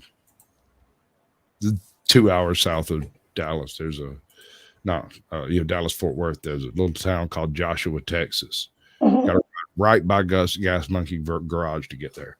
Oh wow, that's pretty cool. My daughter's grandpa lives in Dallas. He blames that on me. Yeah, he says I drove him nuts. So I guess it caused a divorce, and then he moved to Texas and he got a new wife. And I'm like, I'm pretty sure your infidelity caused your divorce. But I digress. I don't know why he has a spatula in the desert. I think that's his oakum sticks, like a hoe or something. That's a hoe. You always carry a spatula in the desert. Obviously, it's like your towel. Always. It's his hoe. It's like a crowbar. It's a hoe. You're in the desert, you're gonna have to dig. Take a poop with. I'll show you a spatula. I got a bunch of those. And I have those other things like for ice and cake. Spoons? So it's like, no, it's completely flat. It's completely flat. Okay, maybe that might be what it is. I don't know. I believe it is also called a spatula. It's just a different kind. It's not for things. It's for icing cakes. It's an icing spatula. Icing spatula, yeah, maybe that's what it's called. Either way, I use it for paint. It's a custom spatula for badger digging. And that is a very long spatula. You're right. She uses it for pain. That's funny. You use something like that when you're digging an ice hole for ice fishing. Oh, that's weird. I guess. Really? You would? Okay. Chains and handcuffs. Yeah. After you auger it, you have to take the ice out and use something like that. He's exactly right. That's where I've seen it before. I knew I'd seen one, and I knew a spatula wasn't right. Is it an ice spatula? What is that thing called? You're safe. No idea. Noted. All right. I'm around. Right. Well, good Learn to something know. new every day. Good to know. I do. I just said that in my video earlier. And I said that because I was talking about you. I said, I learn something new every day. And I try to learn something new every day regardless. Is that why my ears was burning? They might have been. That probably was it. Really? It was gonorrhea. I wouldn't know. So gonorrhea makes your ears burn? That's gram-negative diplococci.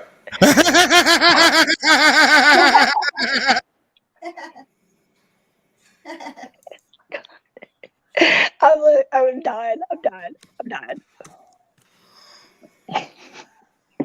Say that one more again. It's what? What? It's a gram-negative diplococci. That's gonorrhea. I mean, he's right. I'm like, one more again.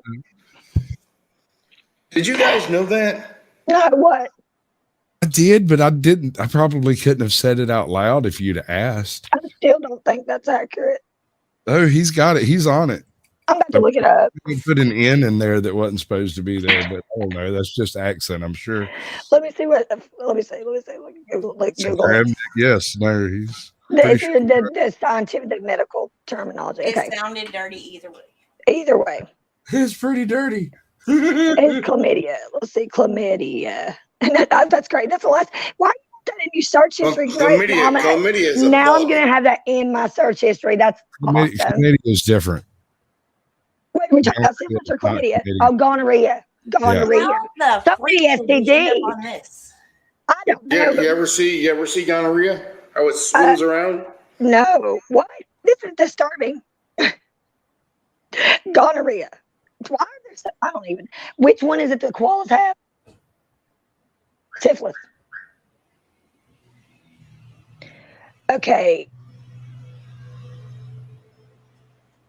Where did you find that pronunciation there, buddy? You're wrong. Yeah, I think you're wrong. No. Wait, what? Sasquatch, I broke it. It's broken. Bacterium neotheria. Fix it for me. I broke it. Fix it. Oh, yeah. She said, what the fuck did you do?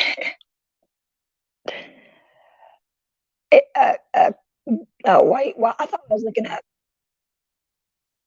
No, that's right. It's Neotheria gonorrhea. Never mind. We'll do all that stuff ourselves later. Be all right. Don't everybody love Sasquatch, let me tell you.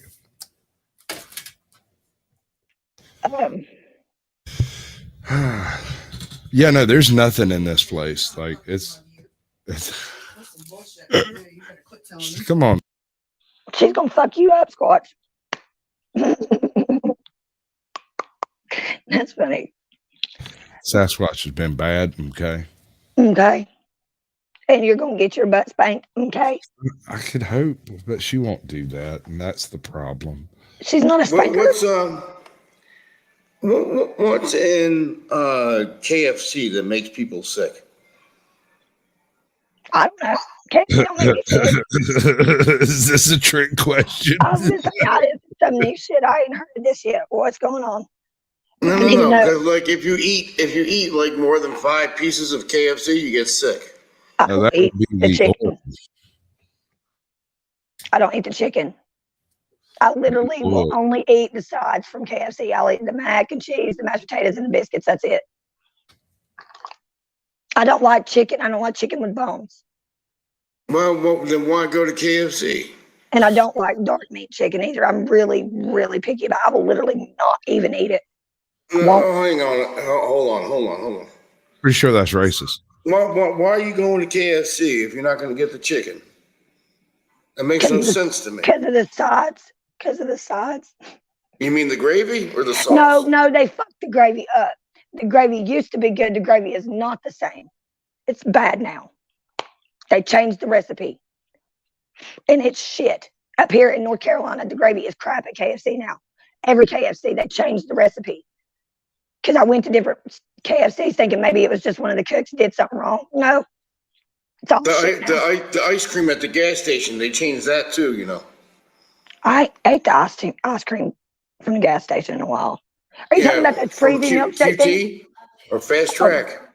One of the big gas station chains. Change the ice cream. I used to go like once a week to get an ice cream cone. And they changed the ice cream up in the cone? Yeah, it pissed me off. I enjoyed it. I really did. I love ice cream, so I would really be mad about that. Mm-hmm. Like, if they stopped making vanilla bean ice cream and just only made natural vanilla or French vanilla, I would lose my mind. I have to have vanilla bean ice cream. Yeah. It has to have the bean specks in it. Yeah, have the little black dots. Yes. It's not the same if it don't. I think I have it figured out, actually. I couldn't imagine what this place looked like 2,000 years ago. And don't trash talk the Colonel's chicken. Oh, I'm sorry. All right. I saw that episode of South Park. I'm being so loud. Your ass south of the base of Dixon, you need to be real careful what you say about the Colonel. I don't know. That. They cook their chicken in soybean oil, so I don't really eat a whole lot of it. You know, It used to be animal lard, right? That's the good stuff. That's the good stuff. Crisco, Get them. Yeah, that was straight up trans fat though. No, I'm talking about the 5-gallon back bucket of lard you buy from Walmart. You know, they're diehard, some bitches, when they're buying 5-gallon containers of lard from Walmart. Yeah. Dude, my aunt, my aunt, when I was a kid, man, I know all about that stuff all too well. So much Crisco, so much Crisco. Homie, let me tell you. So I went much. to the Piggly Wiggly on Edisto Island. They make they got like this breakfast bar they do every morning, and there is some old black woman who puts her feet in the biscuits. Man, that shit is fucking awesome. It tastes just like my granny's biscuits, made with lard. I swear, I shit you not, made with lard, real, actual pig fat, not any imitation. Like, she puts her feet in the biscuit. I don't know what she does to it, but I fully approve of it because, like, I want to get some of these biscuits. When I got there, like the last time we went, we was looking for breakfast and we'd gotten there a little too early and couldn't quite go in yet. And we walked in and they were just bringing out the big ass thing of biscuits. And I went, oh, that's lard. That is a lard. Yeah, biscuit. I love that's a lard biscuit. And my wife's like, what are you talking about? But I was already gone. I was over there sitting there at the very front of the line going, I'm going to need some of those biscuits. Put me some sausage on one of them. I want some ham on the other one. Give me some country ham over there on that third one. And I'm like, you want 4 biscuits? Yes, ma'am. Yeah. Oh, yeah. On this one. I want a runny egg on that one. I want. Yeah. Okay. My mama does too, so she can season the skillet. Yeah. Yep. Yeah. You got to grease that. If you ever get a chance, try the Italian lard bread. Yeah. I don't know. I've never seen it down south here. But if you go to like a pastry shop or a bread shop, see if they have Italian lard bread, and it's probably the best bread you'll ever taste in your life. Are those the ones they knock on? What's that? There's an Italian bread that people check by knocking, and I don't remember which one it is. That doesn't sound familiar to me. That loaf that they knock on, damn it. I don't think that's the loaf bread. It's different. It's something else. I know what you're talking about, though. When you get it and you knock on it, you just tap it on the outside because it's got that outer like shell. You know, we always appreciate you. I like bread. I like Italian urban cheese bread at Subway. It's really good. Yeah, that's what I get. I'll go get me a monster. Mm-hmm. On Italian urban cheese, get a foot long and split it with my dog. That way he gets all his veggies. That's funny. I gotta go. You gotta go. You gotta go poop. You gotta go get in the tanning bed. Appreciate you. I gotta get in the tanning bed. Hey, I'll take it out later. See ya. He does. He looks so baked. He does. I mean, he lives in Atlanta, right? Yeah, no, a good French bread can be a vicious weapon in a Frenchman's hand. You know, they don't retreat to screw you, right? What? The French. They will retreat from every battle they meet, but the only reason they retreat is so that you overextend yourself and they screw you by running out of their country, getting their allies to attack you in the rear. This is not a joke. I'm not exaggerating. I'm dead serious. That's what the French do. That is the French method. Flee and fight. To screw you in the butt. Well, I don't know about screwing you in the butt, but I'm just saying, like, in the past in the back door. 2 world wars and 3 different police actions, the leaders of the French government left the country while there was this unhappiness afoot at home and ended up. Oh wow, this is a cool story. Hold up, this is one I wanted to get to the other night. All right, so back in the First World War, there was such a vicious attack by wolves that the Hungarian and the Canadian, I think it was Canadian, maybe French, but the Hungarian and the French military stood down their arms, connected their trenches, and stood off a wolf attack that lasted a couple of days. And later, when their commanders found out that they had laid down arms against the enemy, a whole crowd of them they attempted to bring them up on charges of like treason or whatever. They were also commended for their bravery in the face of an enemy that wasn't the enemy. It was the wolves. Yes. So check this shit out. This is a wacky story. This is one of them I was suggesting to Tales because it needs an elegant twist to it, you know? It had a good story. The remote regions of the Cannibal Vilna Minsk district The fight for survival between men and beasts raged.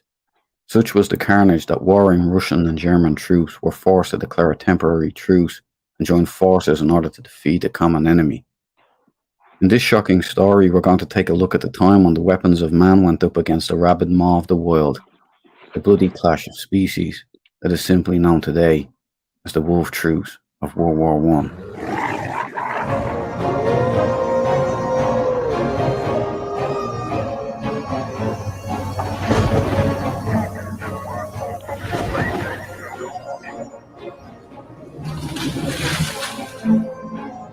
Got $1 that spot gets me a copyright claim.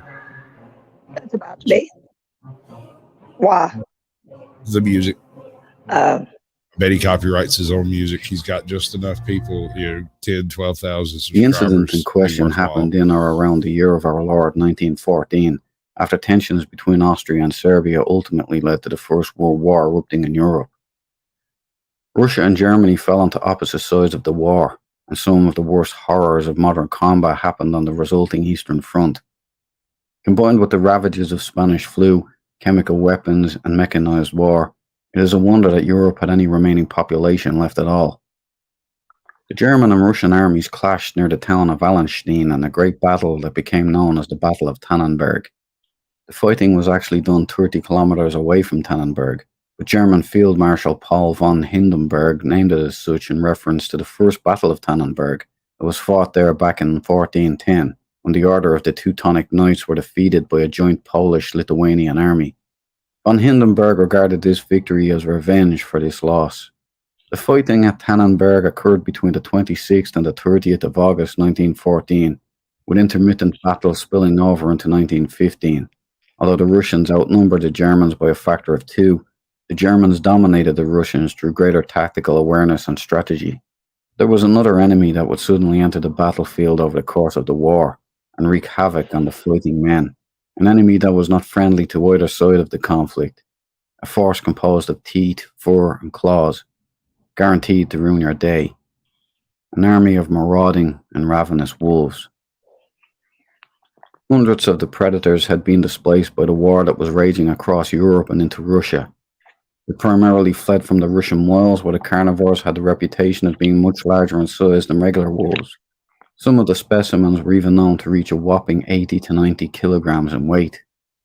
According to multiple newspaper stories published in 1917, whilst locked in heated combat, both the Russian and German troops were often attacked by large... All right, so if y'all remember the bridal party that was attacked and completely eradicated by wolves occurred in 1911. This is 3 years. Bridal party? An entire fucking bridal party, including their horses. Yes. Oh, wow. Only 3 men survived the trip. 2 men survived longer than just the trip. The other guy was killed by his injuries when he got into wherever they were going. But yeah, wow. It's like, wow. Yeah, that's wow. And the wolves were like, well, I mean, they're obviously hungry. They're in freaking Serbia. They're probably starving. One thing that is in common in all 3 cases I'm aware of wolves actually seizing locations is they all 3 took place in extremely brutal winters. Yeah. Like the summers and falls were especially short, and the growing season may not have been as dry as it usually is. And so the amount of productivity of the land was reduced, and so there was a reduced growing season in general. So all of the berries were short, all of the rabbits were light, all of the birds were light, and so the wolves ended up becoming starving essentially. Yeah. But instead of starved, they became super predators. Yeah. When at least in the Ardennes and most of Eastern Europe, when wolf packs become overly stressed, they kill the leader and join with other wolf packs. So rather than being leaderless, 2 wolf packs meet. Usually the 2 leaders fight and the other wolves just stand off and bicker back and forth. But for whatever reason, when really, really stressed out to starvation, the wolves in the pack will depose the leader and join another pack that's more successful. And in so doing, if Wow. this happens a couple of times, you can have a single wolf pack leader operating over 3-4 independent wolf packs. And so the effect is they hunt separately as a group, right? So each pack operates in their own little area of the hunt, and they encapsulate the entire area. It looks like a sieging army, exactly the type of stuff they're describing here. Wow.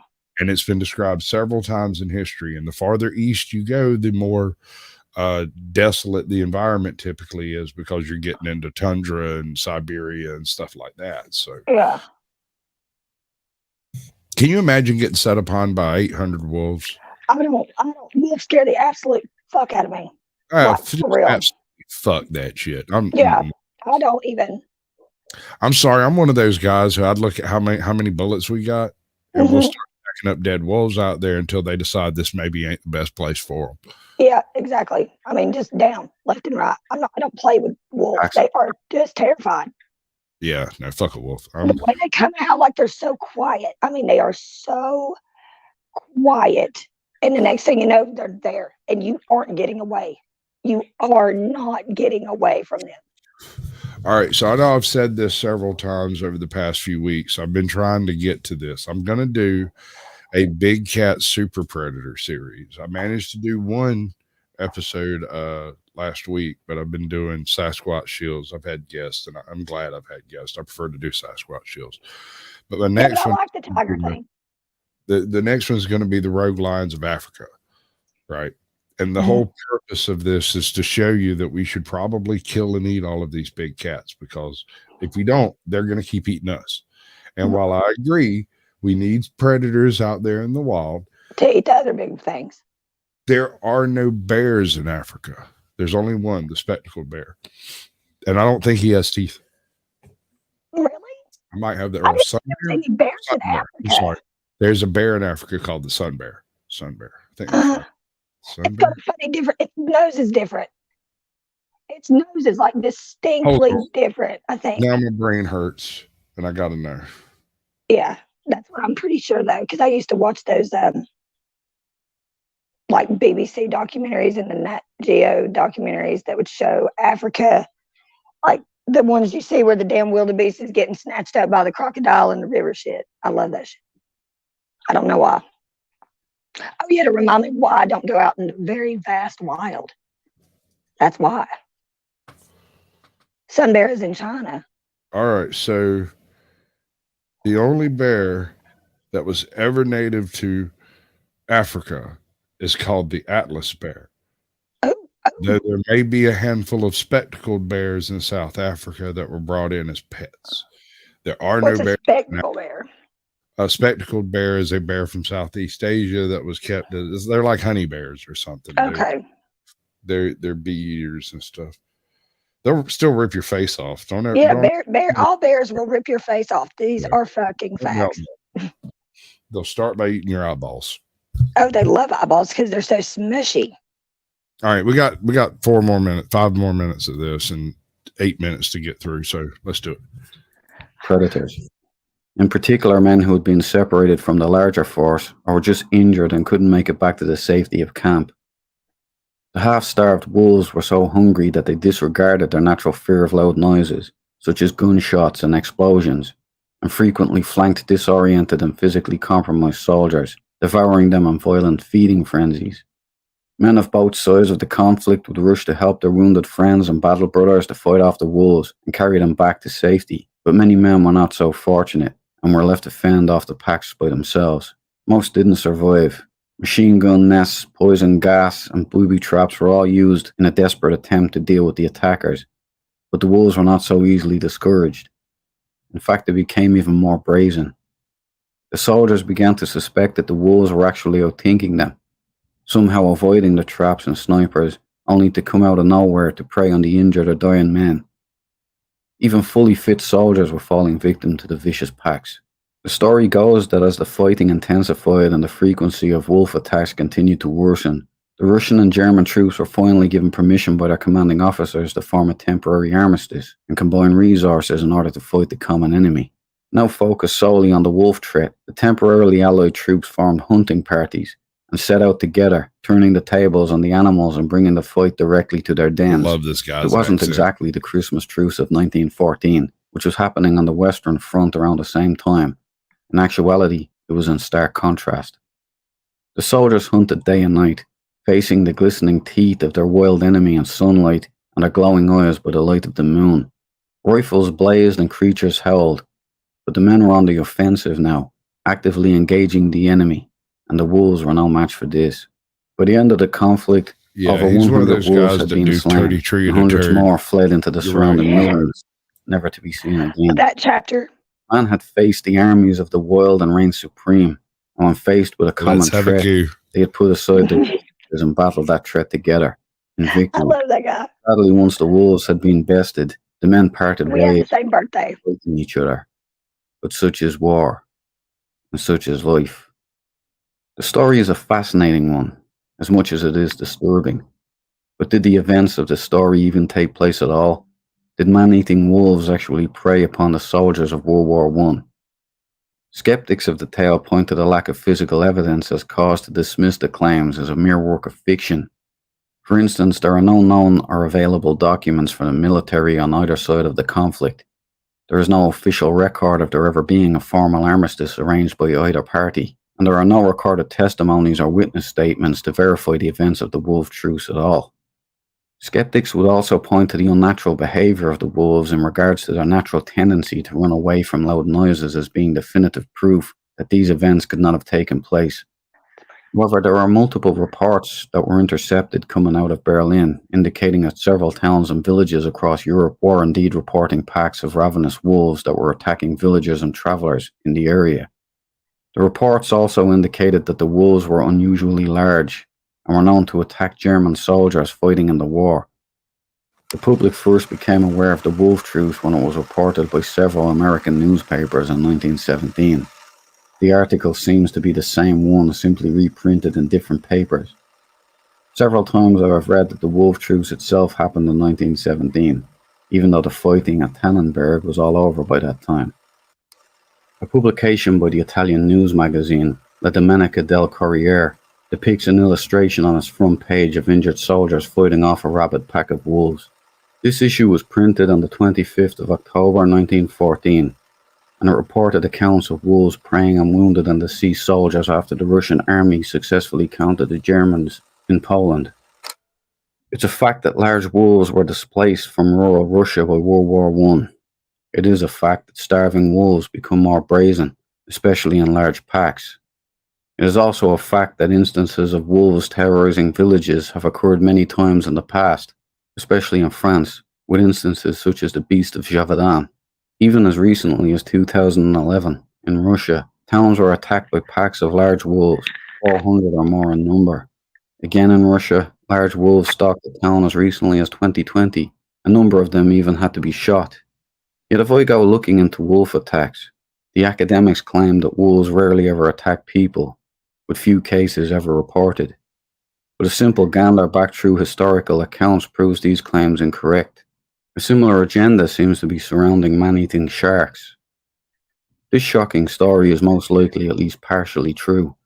I have no doubt that injured and deceased soldiers were preyed upon by wolves at some point, but whether the troops declared an armistice or not is a matter of opinion. There is no solid evidence that they ever did, but is it so far-fetched? There are many reasons why such an armistice would not have been advertised by either side. They were, after all, bitter enemies.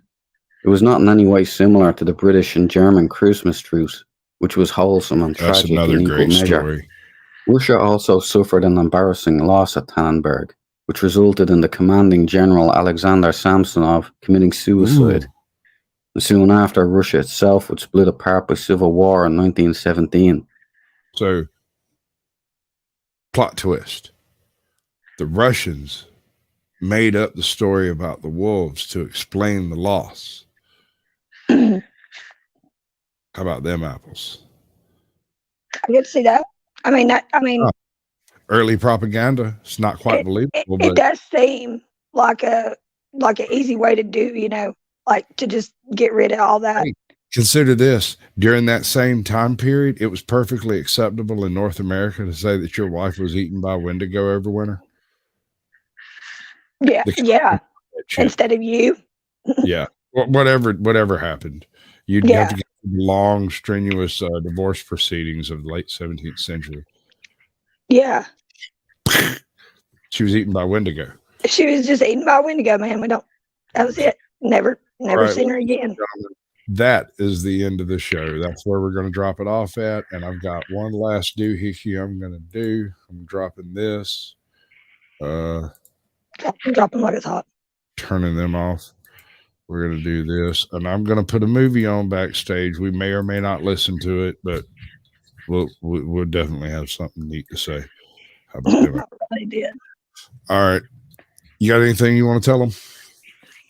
Like and subscribe and share, because sharing is caring, and we all care about the Sasquatch. Yes, Sasquatches are endangered. They are an endangered species. We got to save them. Save the Squatch. Save the Squatch. Save the cow. Squatches. Save a horse. Ride a Sasquatch. Okay. All right, ladies and gentlemen, I appreciate y'all coming out. I'm going to do a different outro on this tidbit, and then we're going to go backstage and watch something interesting. I have no idea what it's going to be. We're going to do what is labeled as You Missed Us. Sorry. Good news, though. We're going to have to move the party somewhere a little bit more private, but you're all invited. Lorenzo will give you the details. Yeah!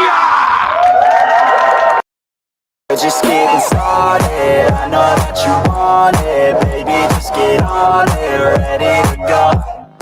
We know how to party. Pull up the Bacardi, feel it in my body. Put on a show. Shit, let's go. Nah, we ain't never gonna slow down. How the girls, I'm like a whole dance. Everybody going off in my hometown, ready for a showdown. Keep it on the low now. We about to pop off like a bottle. Everybody knows that we're going full throttle. Drinking alcohol, yes, straight from the nozzle. End of the night, end up horizontal. They know they want something more. They know they want something more. They've never heard us before. They've never heard us before. A sound that's hard to ignore. A sound that's hard to ignore. It's time to even the score. Everybody like the hate. Everybody like the hate. Like you all in the lane. Like the road and the lane. Getting hella crazy. Getting hella crazy. What are you still doing here? We're going off the air. There's nothing else to see. I'll have to leave. Y'all can't stay here anymore. I'm not going to be here. You can't watch this. I guess y'all can sit and chat, but that's going to end too. What are y'all doing? It's Saturday night, people. Go do something. Gosh.